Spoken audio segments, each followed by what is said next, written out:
जय हिंद दोस्तों। आज हम लोग इस वीडियो में क्लास 10th बायोलॉजी चैप्टर 4 उत्सर्जन इसके लघु उत्तरीय प्रश्नों को हल करने वाले हैं। तो पहला प्रश्न है कि उत्सर्जी पदार्थ से आप क्या समझते हैं।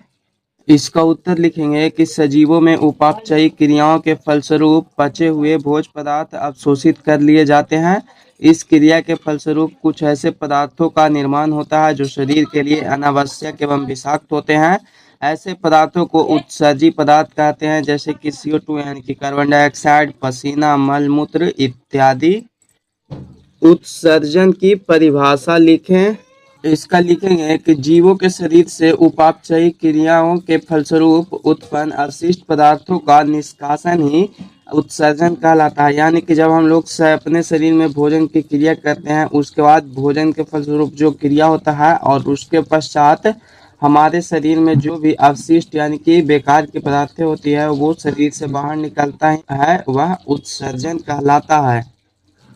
मानव मूत्र के अवयवों की प्रतिशत मात्रा क्या है। तो लिखेंगे कि मानव मूत्र में जल है वह 96% एवं ठोस पदार्थ है वह 4% पाया जाता है।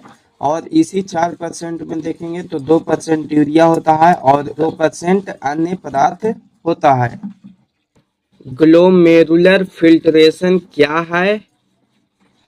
इसका उत्तर लिखेंगे कि ग्लोमेरुलर एक छन्ना की तरह कार्य करता है।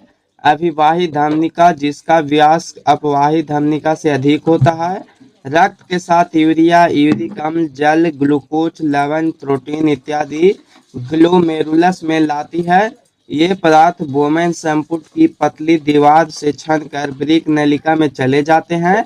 अपवाही धमनिका का व्यास कम होने के कारण ग्लोमेरुलस में रक्त पर दबाव बढ़ जाता है, जिसके फलस्वरूप छनने की क्रिया उच्च दाब पर होती है। उच्च दाब में फिल्ट्रेशन को अल्ट्रा फिल्ट्रेशन कहते हैं। कोशिकाएं एवं प्लाज्मा प्रोटीन बोमेन संपुट की भित्ति के लिए अपारगम्य होते हैं। इस फिल्ट्रेट को ही ग्लोमेरुलर फिल्ट्रेट कहते हैं। 5 नंबर प्रश्न है कि वृक्क के महत्वपूर्ण कार्यों का उल्लेख करें, यानी कि किडनी का महत्वपूर्ण कार्य कौन कौन सा है। तो लिखेंगे कि वृक्क के महत्वपूर्ण कार्य निम्नलिखित हैं। पहला कि रक्त को शुद्ध करना, दूसरा कि मूत्र निर्माण के साथ अपशिष्ट पदार्थों का निष्कासन करना, और तीसरा कि शरीर में जल का संतुलन बनाए रखना, और अगला है कि रक्तचाप पर नियंत्रण करना, यानी कि हमारे शरीर में जब ब्लड प्रेशर बढ़ जाता है तो इसको भी यह नियंत्रित करता है। हमारा किडनी होता है वो यही। अब इसका लास्ट प्रश्न है कि पौधे अपना उत्सर्जी पदार्थ किस रूप में निष्कासित करते हैं। इसका उत्तर लिखेंगे कि पौधों में उत्सर्जन के लिए विशिष्ट अंग नहीं होते हैं।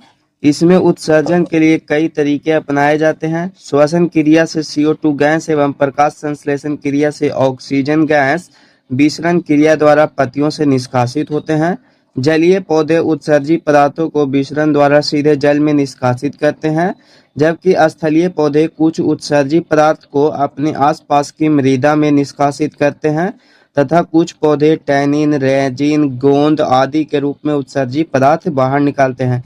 यानी कि इसका अर्थ यही हुआ कि पौधों में कोई भी एक विशिष्ट अंग नहीं है कि हाँ इसी से ही इसके उत्सर्जी पदार्थ जो होंगे वो बाहर निकलेंगे।